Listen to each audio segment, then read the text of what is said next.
Hello and welcome to the presentation of the paper Hybrid Renewable Energy System Optimization is Lacking Consideration of System Resilience and Robustness, an overview that my colleague Dr. Eric Veit and I wrote.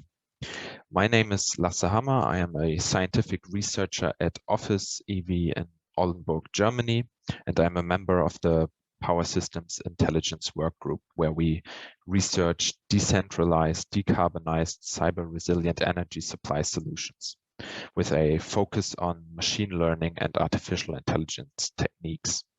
Those include, for example, price, load, and flexibility prediction, surrogate modeling for grid simulation, learning of viable cyber defense strategies, and intelligent grid planning, which is also the topic of this presentation.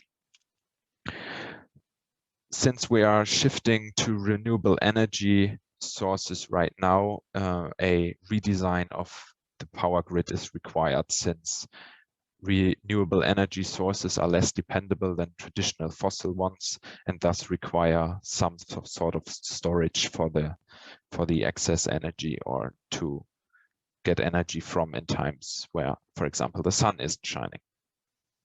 This progressive shift results in an intermittent state where traditional fossil energy sources, renewable energy sources, and backup storage exists in parallel. And this mix of those renewable sources, storage, and fossil sources forms a hybrid renewable energy system. These systems can be either connected to the grid or work as standalone systems, for example, to power remote villages where no grid connection is available. Hybrid renewable energy system optimization is widely researched to design reliable and efficient systems. The focus is often on economical and technical aspects of the system which are optimized, but recently also further focus on environmental or socio-political goals is included. However, unpredictable events can disrupt energy systems in unforeseeable ways, as for example the cyber attacks in the Ukraine in 2015 showed that led to a blackout, or the overloading of a substation in Europe in 2021, or the general rising amount of natural disasters due to climate change, like, for example, the heavy winter in Texas in 2021.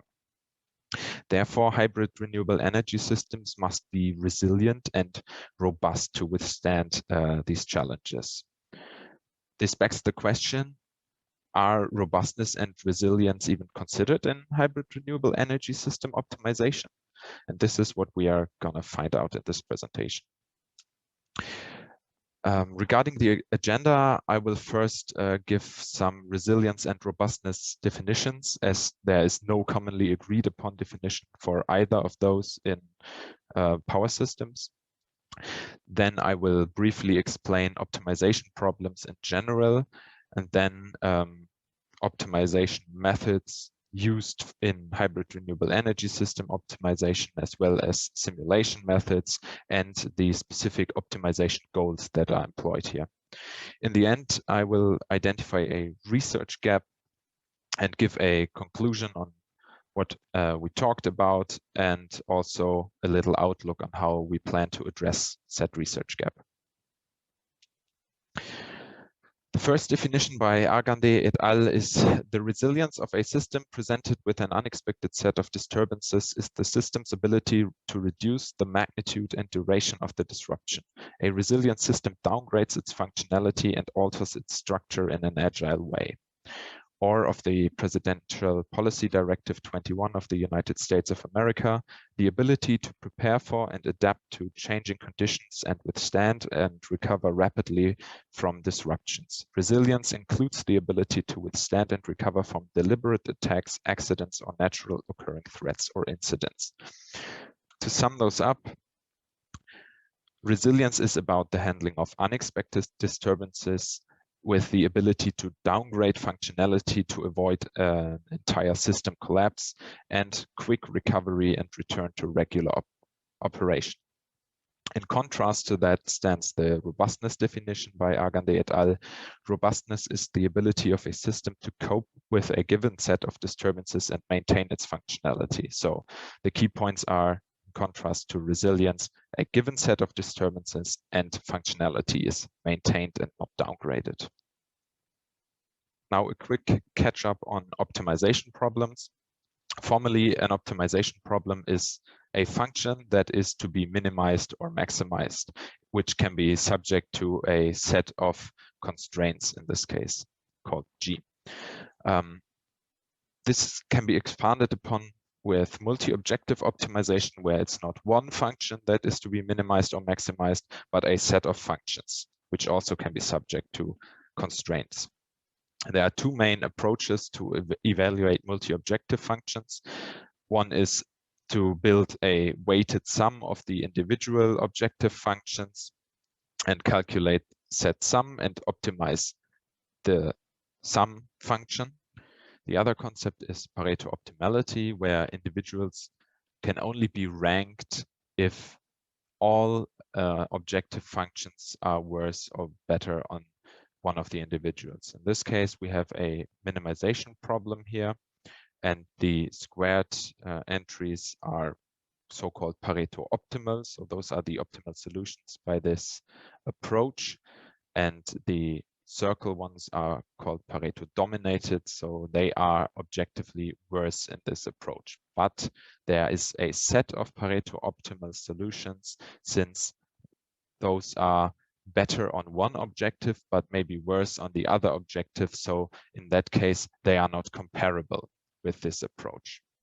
So an individual is only objectively better if all objective functions are better. So now we come to optimization methods. Practically any optimization method can be used for hybrid renewable energy system optimization. However, common ones are evolutionary algorithms, particle swarm optimization, or the reliance on previously implemented software solutions like HOMA, IHOGA, DERCAM, or Calliope. Manually implemented optimization methods like the evolutionary algorithm or particle swarm optimization work in theory with any optimization goal, but the software solutions are a bit more limited. For example, HOMA only allows one possible goal called the net present cost, which we'll hear more about later about these goals. Calliope only allows cost of energy optimization. DERCAM allows cost of energy and CO2 emission optimization. IHOGA allows for net present cost, CO2 emission, and loss of load probability.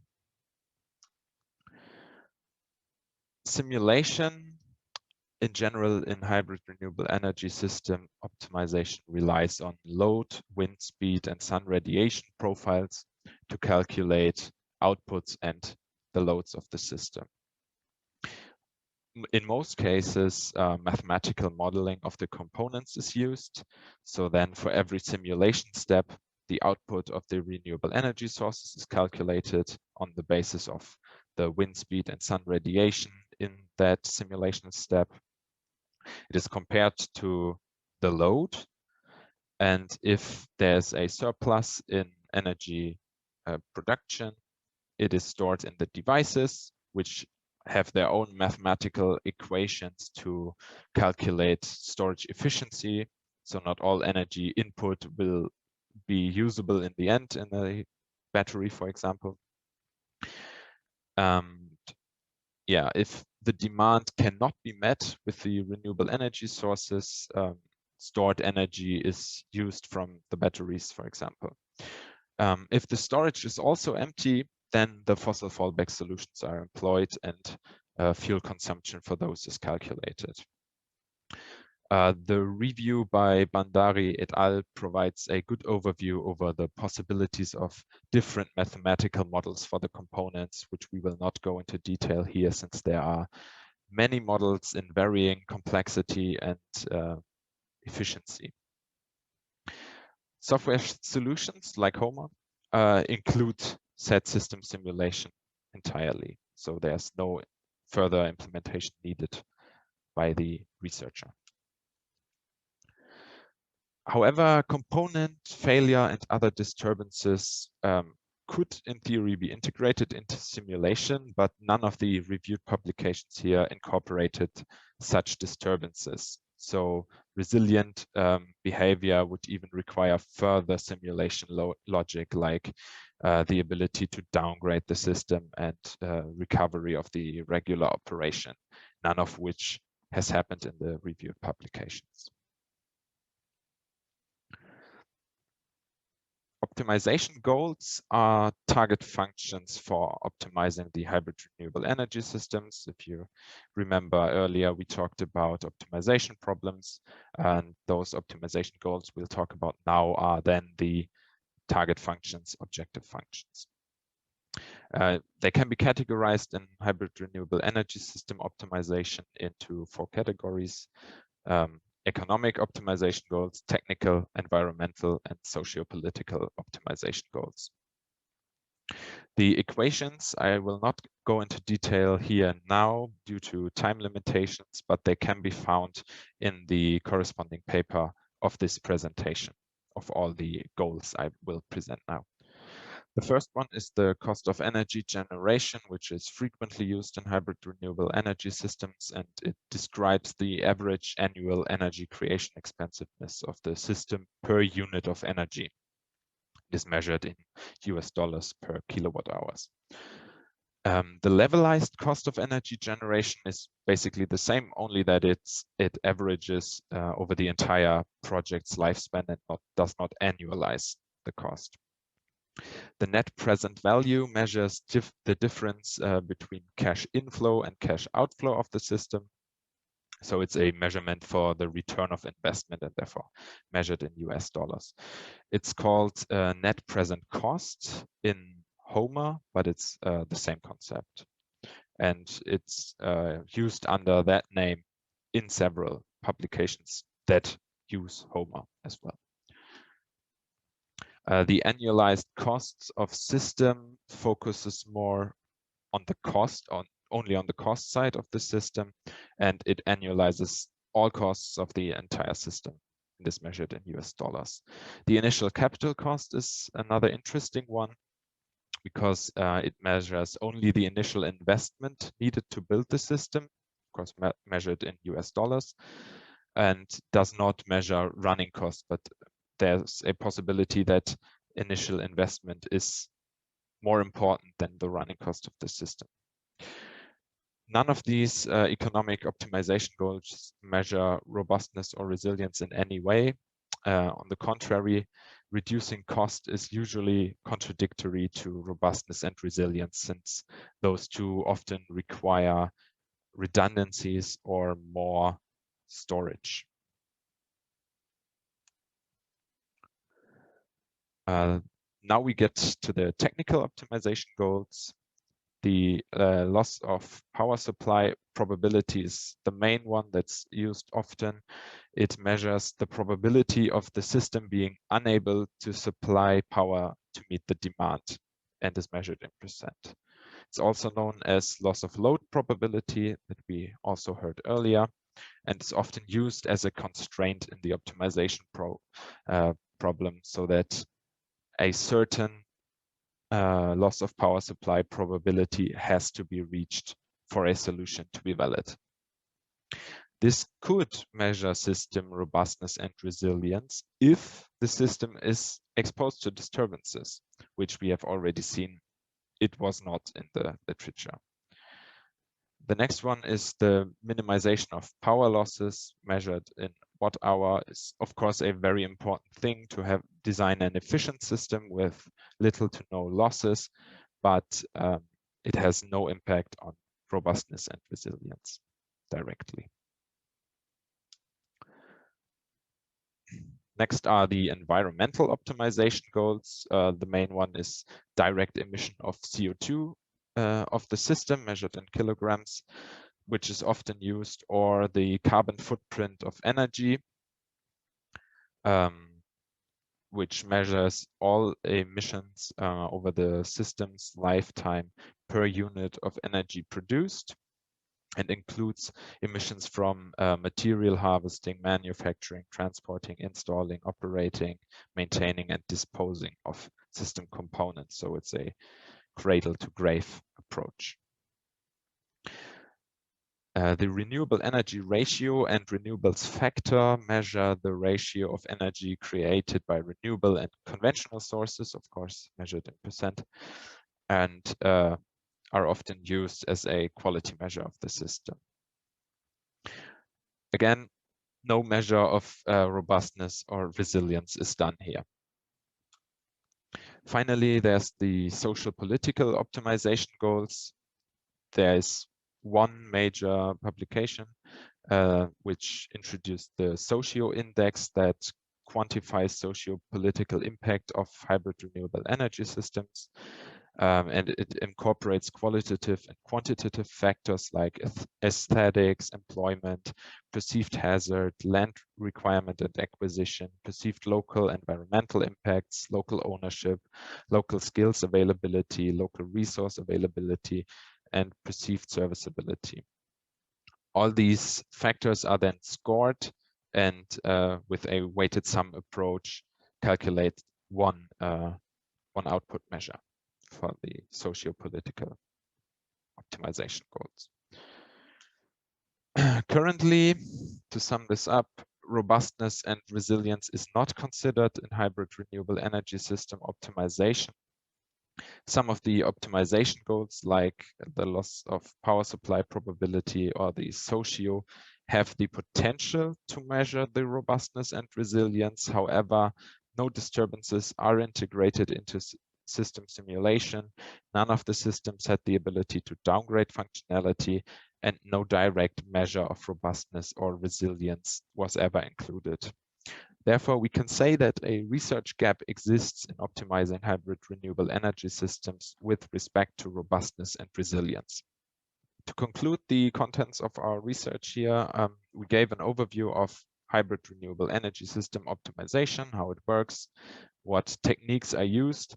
We identified that a research gap exists in robustness and resilience consideration, and we plan to address this research gap in the future by developing optimization goals that measure robustness and resilience of the system, and also find ways to force disturbances upon the systems in the simulation and allow the systems to downgrade the functionality, so to act resiliently.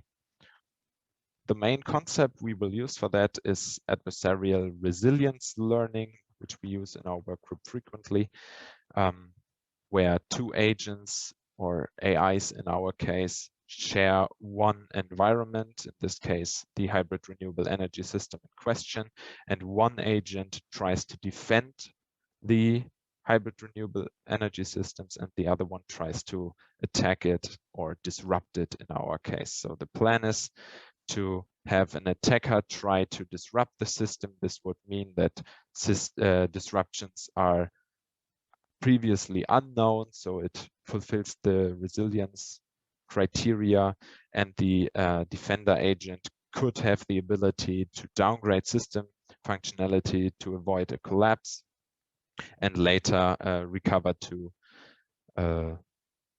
regular operation mode, so that it can also act resiliently on the controlling side of the grid. With that, I am at the end of my presentation, and thank you very much for your attention. If you have any questions, please write an email to lasse.hammer@office.de. Thank you.